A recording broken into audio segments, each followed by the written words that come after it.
Welcome. We are going to talk to you today about Paralus, and I'm here with Saim. Thank you, Whitney, for your introduction, and thank you very much for a ton of wonderful work you have done for the community. I've been one of the supporter and one of the most core fan of this channel for a very long time, and I'm on the Enlightning show.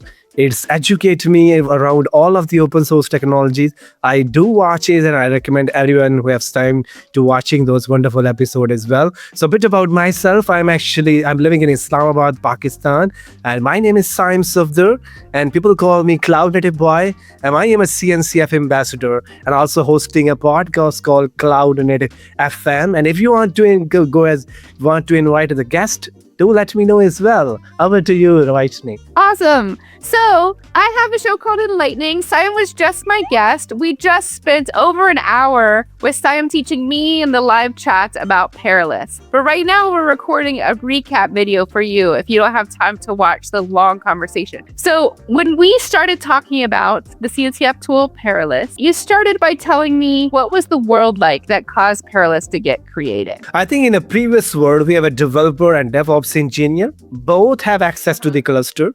And DevOps, has a cluster admin. Those people actually give you access to the cluster as a developer. So you can actually carve out the resources, or you can actually access the resources you take in charge of. So as a developer, I create an requested Whitney Lee, who is a DevOps engineer right now, wearing a DevOps hat. I requested, Whitney, can you please give me access to the Kubernetes cluster? So Whitney is so intelligent. He has a wonderful knowledge about Kubernetes cluster. So he don't want to give me access to the entire cluster. So what she intelligently did is he created a namespace in the cluster by using a RBAC framework inside the Kubernetes cluster.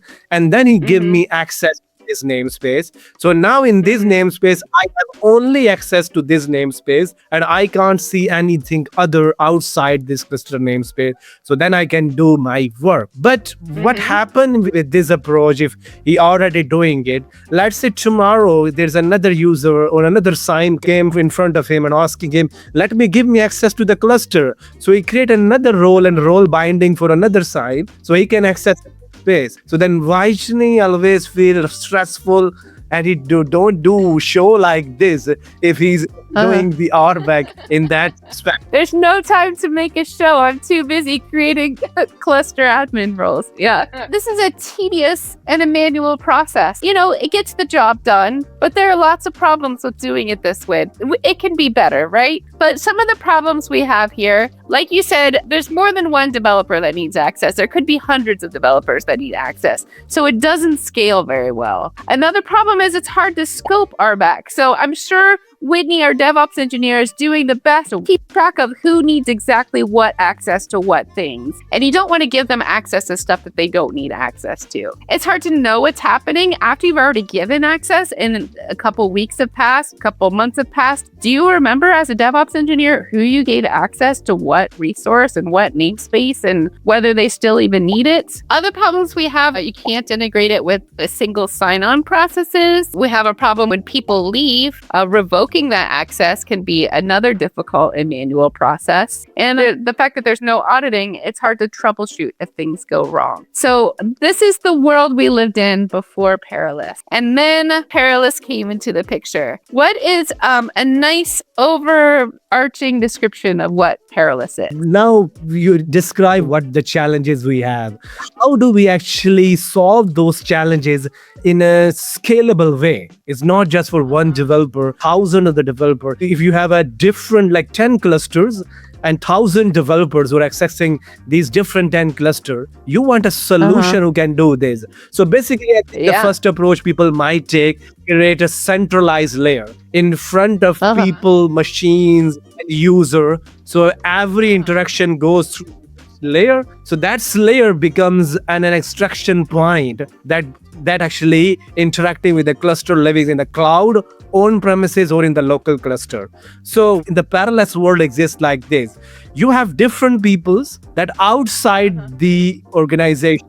Your organization, you have different peoples working in your projects in the different cluster setting. Now you create a centralized layer. Everybody need access to this centralized layer. This centralized layer is very easy can access via single sign-on. GitLab or Gitbucket, anything you have access to. Once you log in this centralized layer, this centralized layer in a Paralus can actually give you roles. You can create custom roles inside it. So basically, when developer put a role inside the Paralus as a Whitney, Whitney can do is he can add a role, add a group, and then associate Saim into this role. Now this role eventually does have view, read, write privileges already have. So then I can able to access the cluster. You can actually do scale. Like you can add 10 people into the same group, all have same access. And if you remove 10 people from this group, all will be removed. So basically the flow like this, dev access the centralized layer. So Whitney is a DevOps engineer creating role in the Paralus dashboard that associated with the group, and those group assigned to user as user interact with Paralus via single sign-on, and then they basically see in the dashboard and access the EKS cluster with the privileges they have, and they don't have other things they can actually see or write because Whitney hasn't added anything else. Now the job of Whitney here has become very simpler. Every time anybody can remove from the cluster, just go into the Paralus dashboard, remove the user from the group, all the accessibility he or she previously has will be removed, and now Whitney can spend more time on creating some useful content for you. Paralus is the reason I can make Enlightning. So Paralus is basically a tool that helps you simplify and streamline your RBAC. So not only is it making things easier for literally everyone involved, the DevOps person setting it up, the developers who are using it, but it also is going to make things more secure. One super cool thing we haven't talked about yet that really impressed me about Paralus is that in our problem space, we talked about cluster access for only one Kubernetes cluster. With Paralus, you can have one dashboard and one interface for lots of different clusters across different cloud environments and on-prem, and you can manage access to all of that in one spot. So I think that's super cool. Another thing is that we talk about it being a dashboard, but you said it could also be an API and it can also be a Terraform module. So there's some different ways to interact with Paralus besides the dashboard way. I think maybe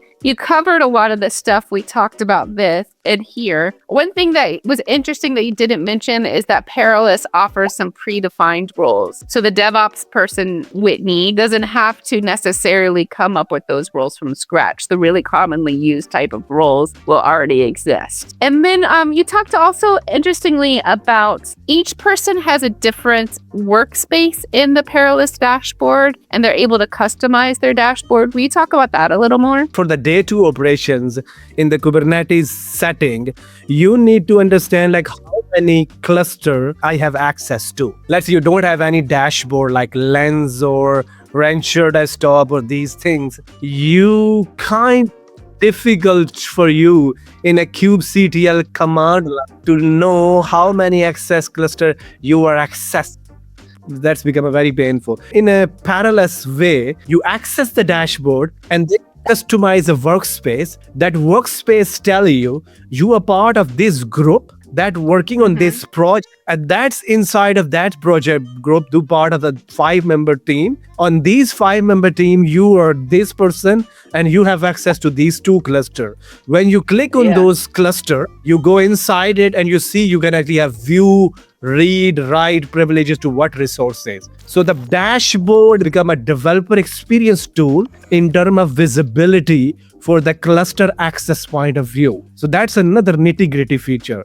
Then if you go into the cluster, then you have an integrated terminal. That terminal, you can type command like kubectl get pop, and then you can check if the cluster is working or not. That's another neat feature in the Paralus. So these two are the very standpoint of view is future as well. But also there are a bunch of other things that people can definitely go into the paralus.io, run it down. You can actually run it on EKS Marketplace or Sevo Marketplace, and also in the DigitalOcean Marketplace. So this become more prominent to the cloud users, plus for the EKS, for the local user. So we try to see the more community who are using Paralus from a EKS and GKE point of view rather than Yeah. setting up because this is a problem of organization having tens of clusters and hundreds of teams, not for the individual one. So we talked about a lot of different cool things about Paralus, but we've narrowed it down to 3 that we want you to take away from this presentation. So our 3 Paralus main points are here. For one, it aids in authentication. So it integrates with lots of different SSO providers. So it should be a very simple, a simple sign-on experience, a simple single sign-on experience to get to the Paralus dashboard and therefore to access the entire estate of cloud tooling that you want each person to be able to access. The next thing is access control. So once you are signed on to the dashboard, once you're authenticated, now we're talking about what you can access once you're in there. So people can access one or many clusters, people can access cloud and on-prem resources. The cluster admins have control to create and enforce policies that are based on identity and on role. And then finally, the auditability part. Because we have this a layer in between the people and the infrastructure, we can log all of the interactions that the people have with the infrastructure. So it tracks all kubectl history, and then therefore it can assist later in troubleshooting or in general observability. The easier way to think about Paralus as well. If you want your DevOps and dev people don't fight with each other just for the things that you don't own, you accidentally delete, then you need some sort of automation. Then automation, what is a key for automation? You need some sort of SSO, access control, and auditability. And then you tell people you in charge of this thing with these roles. How you can do it today is Paralus is one of the way, and his architecture is very unique in the market today. But definitely we're looking forward to see how the community interact with this tool and what problem they solve. So looking forward to the community feedback on this. Awesome. Thank you so much, Saim. Thank you everyone who watched the video. Have a great rest of your day. Goodbye.